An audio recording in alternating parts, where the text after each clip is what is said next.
Vamos a iniciar con algo muy interesante, la célula. Las células, como ustedes han de haber escuchado muchísimas veces, son la unidad básica de la vida, ya que todos los seres vivos estamos hechos de una o más células. Bueno, ¿a qué me refiero yo con la unidad básica de la vida? Quiere decir que es lo más pequeño que existe que tiene vida. Las células son catalogadas como que tienen vida debido a varias características que tienen. Se pueden reproducir, se mueven, se alimentan, secretan cosas, etcétera. Muy bien, ahora, cuando pensamos en células, muchas personas tienden a tener conceptos erróneos de ellas. Por ejemplo, se dice que las células son lo más pequeño que existe. Pues esto en sí es erróneo. ¿Por qué? Las células sí son lo más pequeño que existe, pero con vida. Pero son muchísimo más grandes que otras sustancias que conocemos. Ahora, si nos damos cuenta, las células están hechas de muchísimos átomos. Y estos átomos a su vez forman moléculas. Entonces, si hiciéramos una escala de tamaño, quedaría así. Lo más pequeño sería el átomo. Bueno, no, lo más pequeño serían las partículas subatómicas. Bueno, no, hay cosas más chiquitas que hacen las partículas subatómicas. Bueno, no nos vamos a adentrar mucho en eso. El átomo es algo muy pequeño. La unión de átomos forma moléculas. Y la unión de moléculas, o también llamadas monómeros, forma macromoléculas como el ADN. Y esas macromoléculas se encuentran en grandes cantidades en la célula. Entonces, si se dan cuenta, por ejemplo, tenemos dos átomos de hidrógeno y uno de oxígeno, y esos juntos van a formar una molécula. La molécula de agua puede, junto con otras cosas, formar ADN, proteínas, lípidos, carbohidratos o cualquier otra cosa. Y a su vez, estas macromoléculas juntas se encuentran dentro de una célula. Entonces es erróneo decir que las células son lo más pequeño que existe, porque hay muchas cosas que van antes en la escala de tamaño.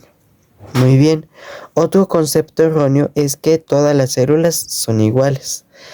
Ahora, hay muchos tipos distintos de células en los organismos eucariotas, ya que cada tipo de célula tiene una función específica y por ende una forma y tamaño específico.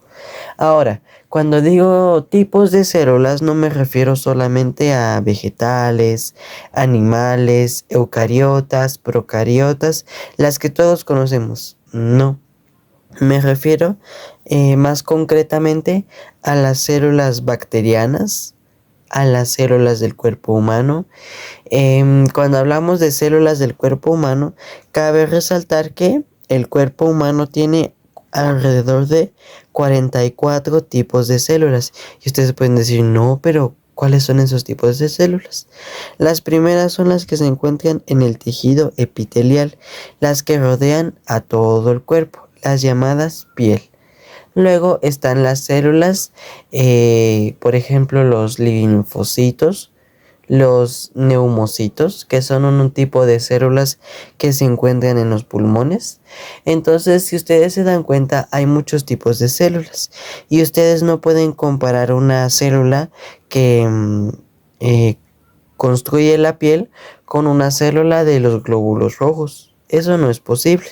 Entonces acá entra el término de que todas las células tienen una función específica y por ende, según esa función, un tamaño y una forma específica. Muy bien. Ahora, estos son los dos conceptos erróneos más comunes. Pero ahora vamos a adentrarnos un poquito más a lo que es la célula. Algo que distingue a los diferentes tipos de células son las estructuras que tienen. Una célula va a tener distintos organelos según su tipo o las funciones que requiera hacer. Por ejemplo, Las células vegetales tienen cloroplastos y las células animales no los tienen. Los cloroplastos son los responsables de la absorción de fotones en el proceso de fotosíntesis. Y si se dan cuenta, los animales no hacen fotosíntesis, entonces la célula animal no va a tener cloroplastos.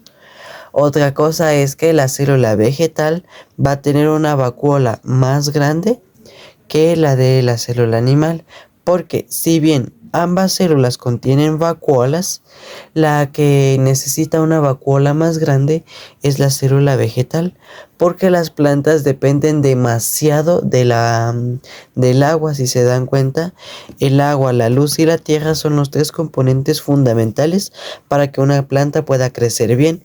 En cambio, los animales pues son heterótrofos, es decir, se alimentan de otras cosas que ellos mismos no producen.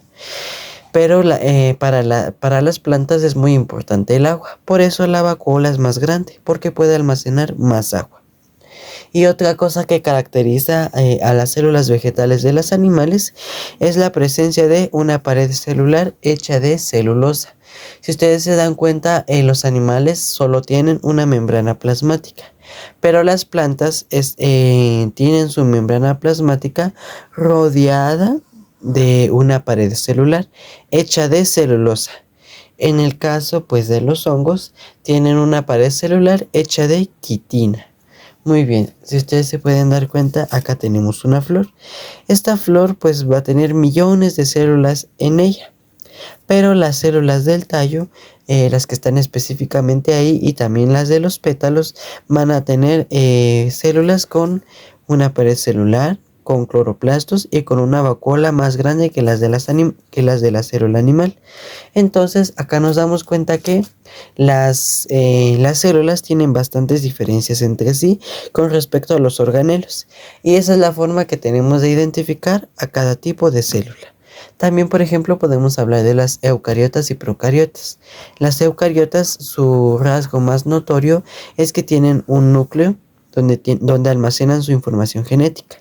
En cambio, los procariotas tienen en su citoplasma todo distribuido su material genético. Ahora, sin embargo, todas las células, sin excepción, contienen membrana plasmática, citoplasma, citosol, etc. y ribosomas. Estas son las 4 estructuras fundamentales de todas las células. Y hay 2 grandes grupos, como les mencionaba, las procariotas y las eucariotas. Muy bien, como conclusión, la célula es la cosa más chiquita que tiene vida, pero no es lo más pequeño del mundo. Las células pueden tener varios tipos, varias estructuras, y así se van a ir clasificando. Además de eso, las células son las que contienen el material genético y son consideradas lo más pequeño que tiene vida porque poseen características de los seres vivos. Hasta aquí el video de hoy. Sigan aprendiendo porque, como dice mi mamá, la práctica hace al maestro. Hasta otro video.